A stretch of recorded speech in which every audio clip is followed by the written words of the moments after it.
Big boss season 9 త్వరలోనే పూర్తి కాబోతుంది. చివరి దశకు వచ్చే సరికి సీజన్ 9 మరింత ఆసక్తికరంగా మారింది.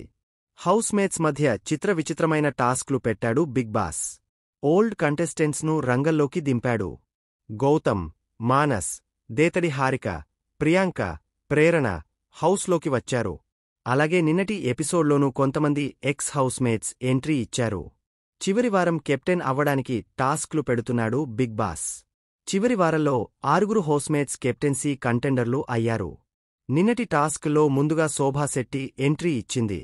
దివ్యతో ఆమె టాస్క్ ఆడింది. అయితే శోభ శెట్టిపై దివ్య ఈజీగా విన్ అయ్యింది.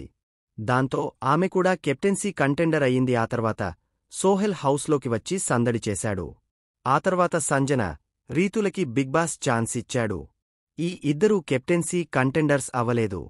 దాంతో వారికి ఛాన్స్ ఇచ్చాడు. సంజన, రీతు ఇద్దరూ కంటెండర్లు అయ్యారు. కళ్యాణ్, డీమాన్, ఇమ్మాన్యుయేల్, దివ్య, సంజన, రీతు కెప్టెన్సీ రేస్లో ఉన్నారు. వీరిలో ఒకరు హౌస్లో చివరి కెప్టెన్ అవ్వనున్నారు. నేడు జరిగే టాస్క్లో ఎవరు కెప్టెన్ అవుతారో తెలిసిపోతుందిరైతే చివరిగా జరిగిన టాస్క్లో డీమన్ పవన్ విన్ అయి కెప్టెన్ అయ్యాడని తెలుస్తుంది. దాంతో బిగ్ బాస్ చరిత్రలో 3 సార్లు కెప్టెన్ అయిన కంటెస్టెంట్గా నిలిచాడు పవన్. ఇప్పటికే పవన్, ఇమ్మాన్యుల్ 2 సార్లు కెప్టెన్ అయ్యారు. ఇక ఫైనల్గా డీమన్ ఫైనల్ టాస్క్లో విన్ అయి 3వ సారి కెప్టెన్ అయ్యి రికార్డ్ క్రియేట్ చేశాడు.